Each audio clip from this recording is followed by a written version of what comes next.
अस्सलाम वालेकुम रहमतुल्लाहि व बरकातुहू। दोस्तों, मैं हूं आपका दोस्त ज़काउल्लाह और आप देख रहे हैं इस वक्त ज़की भाई ऑफिशियल यूट्यूब चैनल। और दोस्तों, अक्सर दोस्त मुझसे सवाल करते हैं कि ज़की भाई, हम थंबनेल बनाने के लिए किस ऐप का इस्तेमाल करें, और साथ में ये भी सवाल करते हैं कि आप कौन सी ऐप का इस्तेमाल करते हैं। तो भाई, मैं जिस ऐप का इस्तेमाल करता हूँ उसका नाम है पिक्सल लैब। यानी मैं पिक्सल लैब के ज़रिए अपना थंबनेल क्रिएट करता हूँ, फिर उसको अपनी वीडियो पे अपलोड करता हूँ। तो अब आप कैसे पिक्सल लैब को इस्तेमाल करें, पिक्सल लैब पे आप अपना थंबनेल कैसे क्रिएट करें, तो इसके लिए आज का जो वीडियो है उसका मकसद सिर्फ यही है कि आपको सही तरीके से पिक्सल लैब का इस्तेमाल करना आ जाए और आप आसानी के साथ पिक्सल लैब से अपनी वीडियो का थंबनेल बना सकें। तो दोस्तों, बग़ैर टाइम वेस्ट किए, अगर आप चैनल पर न्यू हैं तो चैनल को कर दें सब्सक्राइब और साथ में ही बेल आइकन का बटन भी प्रेस कर दें, ताकि मेरी रोज़ाना की नई और अच्छी वीडियो आप तक बआसानी पहुंचती रहे। और फिर चलते हैं वीडियो की तरफ और मोबाइल की स्क्रीन पर। दोस्तों, हम पहुंच चुके हैं मोबाइल की स्क्रीन पर, और मोबाइल की स्क्रीन पर पहुंचने के फ़ौरन बाद हम ओपन करेंगे पिक्सल लैब को। जैसे ही पिक्सल लैब ओपन होती है, मैं आपको स्टेप बाय स्टेप तरीके से सारा कुछ समझाऊंगा। बस शर्त यह है कि आप वीडियो के साथ रहें, वीडियो को स्किप बिल्कुल मत करें। दोस्तों, ये पिक्सल लैब का इंटरफेस आपके सामने ओपन हो चुका है। ये सबसे शुरू में आप देख रहे हैं जिस बटन पे ये इस वक्त मौजूद है, ये इसका इंटरफेस है। इसमें ये कुछ पिक्चर्स दिखा रहे हैं, कुछ अपने बैकग्राउंड दिखा रहे हैं कि भाई अगर आप ये वाले बैकग्राउंड यूज़ करना चाहते हैं तो यूज़ कर सकते हैं। मसलन ये पहले डिफ़ॉल्ट पे खड़ा हुआ है, मैं थिन पे करता हूँ तो ये देखें, ये वाले जितने भी पिक्चर्स हैं आप इनमें से कोई सा भी यूज़ कर सकते हैं, ठीक है। और साथ ही में उसके ऊपर जो टेक्स्ट का जो डिज़ाइन है ये भी आप यूज़ कर सकते हैं। नॉर्मल डिज़ाइन के लिए ये है प्रोफाइल डिज़ाइन, ठीक है। अब चाहते हैं कि आप कोई मतलब और किस्म का डिज़ाइन तैयार करना चाहते हैं, जैसे यूट्यूब थंबनेल या यूट्यूब चैनल का जो बैनर है वो तैयार करना चाहते हैं, तो उसके लिए सिंपल से आप ये ऊपर 3 डॉट पे चले जाएं। ये वाला जो 3 डॉट है, जैसे आप इसको क्लिक करेंगे तो ये आपके सामने इसके साइज़ ओपन हो जाएंगे। ये इमेज साइज़ लिखा हुआ है, एक्सपोर्ट इमेज के नीचे इमेज साइज़ को आप क्लिक करेंगे तो जैसे क्लिक करते हैं कस्टम पे आके ये सारे जो डिज़ाइन के जो साइज़ हैं वो आपके सामने है। Profile picture, YouTube thumbnail, YouTube channel banner, YouTube thumbnail, Facebook cover art, ये सारे मतलब ये मुख्तलिफ़ साइज़ हैं जिन पे आप वर्क करना चाहते हैं और चाहते हैं कि मैं इसको इस्तेमाल करूं। तो मैं नॉर्मली फ़िलहाल कर लेता हूं प्रोफाइल पिक्चर पे आके मैं इसको डन कर लेता हूं। तो ये साइज़ है प्रोफाइल पिक्चर का। अब चलते हैं हम इस नीचे वाले ये जो फ्यूचर पड़े हुए हैं, ये वाला इनकी तरफ।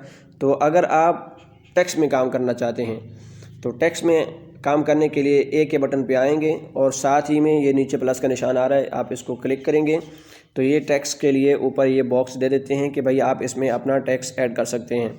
तो इसमें टेक्स्ट ऐड करने के लिए डबल क्लिक करेंगे तो तब भी यहाँ पहुँच जाता है। अगर आप डबल क्लिक नहीं करते बल्कि यहाँ एडिट के बटन पे क्लिक करते हैं तो तब भी ये आपको उसमें ले जाता है। उसमें आप अपना मर्ज़ी से टेक्स्ट लिख लेते हैं। जैसे मैं यहाँ लिख लेता हूँ ज़की मैंने लिख लिया ये। अब इसको साइज़ को इस टेक्स्ट का साइज़ बड़ा करने के लिए सिंपली इसमें इसी में ही यानी टेक्स्ट के जो ऑप्शन है इसी में ही आएंगे तो ये आगे साइज़ का बटन आया हुआ है, डबल टी लिखा हुआ है। यहाँ से भी आप साइज़ बड़ा कर सकते हैं। अगर आप यहाँ से नहीं करना चाहते तो यहाँ से इसको पकड़ के भी बड़ा कर सकते हैं, यानी एक डॉट से पकड़ कर इसको आप बड़ा कर सकते हैं, ठीक है। ये 2 ऑप्शन। उसके बाद इसमें आप देखेंगे कि इसमें एडिट का ऑप्शन है, इसी को आप डिलीट कर सकते हैं। डिलीट के ऑप्शन से कॉपी करना चाहें कॉपी कर सकते हैं, जैसे ये कॉपी हो गई है। अच्छा, और इस तरीके से ये 2 फ्रंट और 2 बैक भी कर सकते हैं। मसलन मैं इसको कोई और कलर दे के आपको इसका तरीका बताता हूँ। ये इसका कलर आ गया। अब ये वाला टेक्स्ट जो है ये इस वक्त फ्रंट पे है, आप इसको चाहते हैं कि 2 बैक पे ले जाएं, यानी इसको बैक पे ले जाएं और ब्लैक वाला जो है वो फ्रंट पे आ जाए। तो ये इसको आप 2 बैक करेंगे तो फ्रंट वाला जो ब्लैक वाला है वो सामने आ गया, ये देखें, ठीक है। इसी तरीके से आगे जो है पोजीशन का है, पोजीशन आप सेट कर सकते हैं अपनी मर्ज़ी से। ये जो है इस लाइन को बढ़ा के करेंगे तो ज़्यादा जल्दी होगी, अगर बिल्कुल कम करके करेंगे तो आहिस्ता मतलब बाज़ जगह पे आपके पास जगह बहुत कम होती है, आप अगर इसको बढ़ा के करेंगे तो फ़ौरन उस जगह की बढ़ जाता है उस जगह से, तो इसलिए आप इस स्ट्रोक को कम करके मूव बाय इसको 4px को कम कर देंगे। जितना कम करेंगे तो उस px को कम करने के बाद आप इसको आगे कर सकते हैं। उसके बाद ठीक है, रिलेटिव पोजीशन मतलब जो आपका साइज़ है, जो आपका पेज बनाया हुआ है आपने, उस पेज में कहाँ रखना चाहते हैं। मैं चाहता हूँ जी ये टॉप पे चला जाए, तो यहाँ पे टॉप पे करूँगा, और फिर मैं चाहता हूँ कि राइट पे चला जाए, तो यहाँ राइट पे आ जाएगा। मैं चाहता हूँ दरमियान में और बिल्कुल सेंटर में हो, तो इसको और इसको क्लिक करूँगा तो ये बिल्कुल सामने आ जाएगा। ठीक है, इसी तरीके से आगे जो है ये पैडिंग है। पैडिंग का मतलब ये है कि आप इसको अपनी इसके साथ मतलब वो आगे नीचे बढ़ा सकते हैं, ये ऊपर नीचे इसके साथ इसको कर सकते हैं। और फिर आगे कलरिंग का है, कलर भी आप चेंज कर सकते हैं, यहाँ से अपनी मर्ज़ी से कलर दे दें कोई सा भी, जैसे ये मैंने ब्लैक दे दिया। उसके बाद यहाँ पे टेक्सचर है कि आप इसमें टेक्सचर कैसे ऐड कर सकते हैं। तो टेक्सचर का मतलब ये है कि इसका जो लुक है वो आपको कैसी नज़र आए। कोई अंदर पिक्चर वगैरह इसमें ऐड करना चाहते हैं, तो मैं कहता हूँ जी बिल्कुल मुझे इसमें पिक्चर ऐड करनी है। तो पिक्चर ऐड करने के लिए मुझे सिंपली इमेज में गया, इमेज में जाने के बाद डाउनलोड में चला जाता हूँ। यहाँ पे मैं देखता हूँ कोई टेक्सचर पड़ा होगा मेरे पास, मसलन ये एक, चलें इसको छोड़े, मैं एक और देखता हूँ, ये वाला, ये कलर पड़ा हुआ। मैं कहता हूँ कि मेरे जो फ़ॉन्ट है उसमें ये कलर नज़र आना चाहिए, तो ये आप देख रहे हैं कि उसमें ये कलर नज़र आ रहा है। ठीक है, इस तरीके से आप कोई भी पिक्चर इसमें ऐड कर सकते हैं अपने फ़ॉन्ट में। इसको टेक्सचर कहते हैं। ओपेसिटी आप इसकी कम ज़्यादा कर सकते हैं, मतलब इसको जो इसकी जो थिकनिक है वो इसको कम करेंगे, तो जब कम करेंगे तो ये पीछे से ब्लर नज़र आएगा और इसकी जो ओपेसिटी है ये कम हो जाएगी। उसके बाद यहाँ से आप इसको रोटेट कर सकते हैं अपनी मर्ज़ी से, ये इसके रोटेशन का बटन आ गया है बाहर कैफ। उसके बाद है शेप। अब इसको मैं ख़त्म कर देता हूँ चूँकि टेक्स्ट की बात ख़त्म, तो इसको भी मैं डिलीट कर देता हूँ। और उसके बाद आ गया जी शेप का काम, मतलब दूसरे नंबर पे है शेप्स में आप स्टिकर भी ऐड कर सकते हैं। ठीक है, ये मुख्तलिफ स्टिकर पड़े हुए हैं, कोई सा भी अपनी मर्ज़ी का ऐड कर सकते हैं। इसी तरीके से कोई पिक्चर इंपोर्ट करना चाहते हैं, पिक्चर इंपोर्ट कर सकते हैं। जैसे मैं यहाँ से ये कर देता हूँ। ठीक है, जैसे ये पिक्चर इंपोर्ट हो गई है।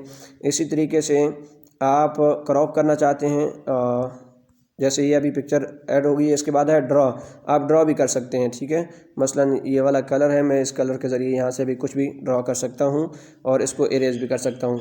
ठीक है, ये देखें इरेज भी हो रहा है। इसके अलावा ये है कि ये जो इसके आगे ड्रॉ के आगे शेप्स हैं, शेप्स में आपको मुख्तलिफ़ किस्म की शेप्स खुद नज़र आ जाती हैं, आप इनका इस्तेमाल कर सकते हैं। इसके अलावा आगे जाएंगे तो ये है बेजियर टूल। ये मैंने कंप्यूटर में पढ़ा था, ये बहुत ही कमाल का टूल है। आप बेजियर टूल का मतलब ये है कि आप इसके ज़रिए, बेजियर टूल के ज़रिए आप कुछ ऐसी चीज़ है जो आप देखना चाहते हैं, मसलन ये है। ठीक है, इस बेजियर टूल का मैं इस्तेमाल करता हूँ और इसके ज़रिए किसी शेप को मैं कर्व देना चाहता हूँ, कर्व दिया जा सकता है। ये कर्व देने के लिए मतलब शेप को उल्टा सीधा टेढ़ा मेढ़ा करना होता है। ठीक है, और इसी तरीके से ये एरो है, एरो के बटन पे क्लिक करेंगे तो आप कोई सा भी एरो ले सकते हैं। इसमें मुख्तलिफ़ किस्म के एरो दिए हुए हैं, जैसे ये और ये नीचे पड़े हुए, जैसे ये एरो आ गया, ये एरो आ गया, ये एरो आ गया। तो मुख्तलिफ़ किस्म के एरो इसमें दिए हुए हैं ताकि आप एरो यूज़ कर सकें। उसके बाद चलते हैं हम, अब जैसे आपने ये पिक्चर ऐड की है। ठीक है, पिक्चर ऐड करने के बाद यहाँ पे बहुत सारे ऑप्शन आ जाते हैं। पिक्चर की पोजीशन, पिक्चर को कॉपी करना, पिक्चर को क्रॉप करना। जैसे ये है क्रॉपिंग का बटन आ गया, तो मैं इसको क्रॉप करके इतना कर देता हूँ तो ये क्रॉप हो गई है। इसी तरीके से डिलीट कर सकता हूँ और इसकी जो साइज़ है वो बढ़ा सकता हूँ, इसमें टेक्सचर ऐड कर सकता हूँ, कलरिंग फिल कर सकता हूँ इसमें। ये मतलब ये सारी चीज़ें, इसकी स्ट्रोक बढ़ा सकता हूँ। जैसे ये मैं इसको ऑन कर देता हूँ तो यहाँ पे देखें इसकी स्ट्रोक लग गई है, और इसको थोड़ा सा बढ़ा देता हूँ जैसे ये आपको नज़र आ रही है। ठीक है, तो ये सारी चीज़ें इसमें यूज़ हो सकती हैं। उसके बाद अगला जो हमारे पास बटन है वो ये है इस चीज़ का। इसको हम ओपन करते हैं तो इसमें भी कुछ ऐसी चीज़ें हैं। आप ये जो इसका बैकग्राउंड है, जो आपको ये वाइट्स वाला नज़र आ रहा है, आप चाहते हैं कि इसमें कोई कलर कर दें, तो इसमें कलर करने के लिए यहाँ पे आप क्लिक करेंगे कोई सा भी कलर पे। अगर सिंपल कलर करना चाहते हैं तो कोई सा भी कलर, जैसे ये मैंने कर दिया। अगर आप ग्रेडियंट कलर यूज़ करना चाहते हैं, मतलब मुख्तलिफ़ कलर हैं वो यूज़ करना चाहते हैं, जैसे मैंने ये कर दिया, तो ये यहाँ से आप कर सकते हैं। उसके बाद आप चाहते हैं कि मेरे पास बैकग्राउंड ना रहे, मेरे पास कोई बैक पे कोई कलर ना रहे, सिर्फ ट्रांसपेरेंट होना चाहिए बिल्कुल, इसमें इसके पीछे कोई बैकग्राउंड नहीं होना चाहिए। तो इसको आप क्लिक करेंगे तो ट्रांसपेरेंट हो जाएंगे, ठीक है। और मैं चाहता हूं कि मैं फ़िलहाल ट्रांसपेरेंट नहीं करता हूं, तो मैं यहां से कोई कलर यूज़ कर लेता हूं जैसे ये, ठीक है। उसके बाद आप इस पर इमेज, इस जगह पर इमेज ला सकते हैं, मतलब कोई पिक्चर ला सकते हैं। तो सबसे पहले यहाँ पे इमेज का साइज़ कर लें, मसलन मैं यूट्यूब थंबनेल का जो साइज़ है वो कर लेता हूँ। अब ये यूट्यूब थंबनेल का साइज़ है, हाँ। और इसके बाद यहाँ पे इमेज ऐड कर सकते हैं इसमें, जो इसकी अपनी दी हुई है इन्होंने, ठीक है। उनमें से कोई इसी में इमेज कर सकते हैं, जैसे ये देखें, ठीक है। और इसके अलावा आप फ्रॉम गैलरी से कोई पिक्चर ले सकते हैं, जैसे मैं कहता हूँ कि ये वाली पिक्चर है तो ये मैं ऐड कर देता हूँ, जैसे ये बिल्कुल फिल हो गई है। और इसी तरीके से फ्रॉम कैमरे से भी आप पिक्चर ले सकते हैं, जैसे मैं यहाँ से क्लिक करता हूँ तो ये कैमरा हो गया, ठीक है। तो मैं ओके करता हूँ और ओके करने के बाद डन करता हूँ, तो ये देखें वो वाली पिक्चर आ गई। अब इसका जो साइज़ आपको चाहिए वो इसमें ऐड कर सकते हैं, ठीक है। तो ये है चीज़ें। उसके बाद है ये वाला बटन सबसे आखिर में। तो इस बटन में भी आपको ब्राइटनेस के लेवल से जितनी भी चीज़ें हैं वो सारी मिल जाती हैं। मतलब आप ब्राइट कैसे कर सकते हैं, कोई आपने मकसद एक टेक्स्ट लिखा हुआ है, मैं यहाँ पे लिख देता हूँ, चलो ये न्यू टेक्स्ट के नाम से जो लिखा हुआ है इसी को रहने देता हूँ, ठीक है। या कोई पिक्चर ऐड कर देता हूँ आपकी आसानी के लिए। तो यहाँ से फ्रॉम गैलरी से मैं कोई पिक्चर ले लेता हूँ, और पिक्चर लेने के बाद कैमरा, ये लें जी, मैं घी की पिक्चर यूज़ कर लेता हूँ। ये घी की पिक्चर आ गई है। अब इसको आप इसकी आप जो कैपेसिटी ओपेसिटी है, ये यहाँ से ब्राइटनेस वगैरह कम ज़्यादा कर सकते हैं। जैसे ये मैं ज़्यादा कर रहा हूँ, कम कर रहा हूँ तो हो रही है। इसी तरीके से आप चाहते हैं कि रोशनी दरमियान में हो, साइडों पे ब्लर हो, साइडों पे अंधेरा हो, तो यहाँ इसको ओपन करें। और मतलब ये एडजस्टमेंट है। असल में तो टूल का पता चल जाना काफ़ी होता है। जब टूल पता चल जाते हैं तो उसके बाद बंदा इसमें कुछ करता रहता है। ये ट्रांसपेरेंटी जो है ये दिखाना चाहते हैं कि आप कितनी लाइनें वगैरह और कितनी तादाद में चाहते हैं, ज़्यादा तादाद में चाहते हैं, कम तादाद में चाहते हैं, जैसे ये, ठीक है। यहाँ से भी आपको ये कर सकते हैं, ब्राइटनेस और कंट्रास्ट ये भी कर सकते हैं, जैसे ये देखें, ठीक है। और इसके अलावा यहाँ से ह्यू कर सकते हैं, मतलब कलर चेंज होंगे। और इसी तरीके से यहाँ से आपके ये कर सकते हैं, ठीक है। तो ये है पिक्सेल लैब का यूज़, जो आपको आसानी के साथ नज़र आ गया है। मैं उम्मीद करता हूँ कि आपको ये वीडियो समझ आई होगी। अब आपने कोई सी भी शेप तैयार कर ली है, कोई सा भी डिज़ाइन तैयार कर लिया है, मैं यहाँ पे एक टेक्स्ट डाल लेता हूँ ताकि आपको सेव करने के तरीके। उसके बाद आखिरी मरहला रहता है कि आप सेव कैसे करेंगे। तो यहाँ ये बटन है ऊपर क्लिक वाला, इस बटन पे आप क्लिक करेंगे, और इस बटन को क्लिक करने के बाद ये सेव एज़ इमेज के ऑप्शन पे आएंगे, तो इमेज की सूरत में सेव होगा। अगर आप इसी को अपने प्रोजेक्ट में सेव करना चाहते हैं तो प्रोजेक्ट में सेव हो जाएगा। मैं कहता हूँ जी फ़िलहाल मुझे सेव एज़ इमेज करना चाहिए। तो ये जेपैग इमेज में ये सेव हो रही है। कस्टम पे जाके मैं इसकी जो रेजोल्यूशन है वो अच्छी कर लेता हूँ, यानी अल्ट्रा पे कर देता हूँ, और उसके बाद सेव कर लेता हूँ।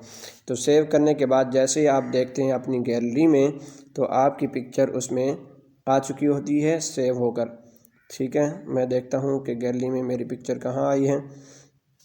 ये देखें, न्यू टेक्स्ट के नाम से ये पिक्चर सेव हो चुकी है। और इसकी रेजोल्यूशन चेक करें कितनी ज़बरदस्त है। मैं इसको जूम कर रहा हूँ लेकिन ये फिर भी फट नहीं रहा। तो इस तरीके से आप इसको सेव कर सकते हैं। और सेव करने के बाद एक और चीज़ कि इसमें आप मुख्तलिफ सी चीज़ें डाल देते हैं। मसलन ये एक शेप मैंने डाल दी है, अब ये 2-3 चीज़ें पड़ी हुई हैं, ठीक है। अब शेप का एक कलर दे देता हूँ, मसलन यहाँ से ये कलर आ गया। यहाँ पे एक ख़ास बटन है जिसको नाम है लेयर, मतलब लेयर के नाम से जो लेयर आप बनाते हैं, जो आपकी चीज़ें हैं उनकी जो लेयर्स बनती हैं, तो वो इस जगह पे आ जाती हैं, ठीक है। तो आप इन लेयर्स को इस बटन के ज़रिए भी छेड़छाड़ कर सकते हैं, मतलब ऊपर नीचे। आप अब देखें कि मैं जो मेरी शेप है ये ऊपर पड़ी हुई है और टेक्स्ट मेरा नीचे पड़ा, तो मैं चाहता हूँ कि टेक्स्ट ऊपर आ जाए। तो टेक्स्ट को ऊपर लाने के लिए आप यहाँ से इसको क्लिक करें या इसी को ऊपर ड्रॉ करें। अगर ऊपर ड्रॉ नहीं होता तो यहाँ पे इसको क्लिक करें। यहाँ पे मतलब ये छोटा है, ये देखें, ये मसलन है यहाँ पे छोटा। कोई सी भी ऐसी चीज़ होती है कि बाज़ दफ़ा वो छोटे होने की वजह से इधर उधर मूव नहीं हो सकती, तो आप लेयर पे आएँ और उसको क्लिक करें। जैसे मैंने टेक्स्ट को आप क्लिक कर लिया और उसके बाद चले जाएं ये टेक्स्ट के ऑप्शन में जो भी चीज़ है, अगर शेप है तो शेप के ऑप्शन में जाएंगे, टेक्स्ट है तो टेक्स्ट के ऑप्शन में जाएंगे और टू फ्रंट कर देंगे। जैसे मैं टू फ्रंट करता हूँ तो ये देखें अब उस शेप से टेक्स्ट ऊपर आ गया है।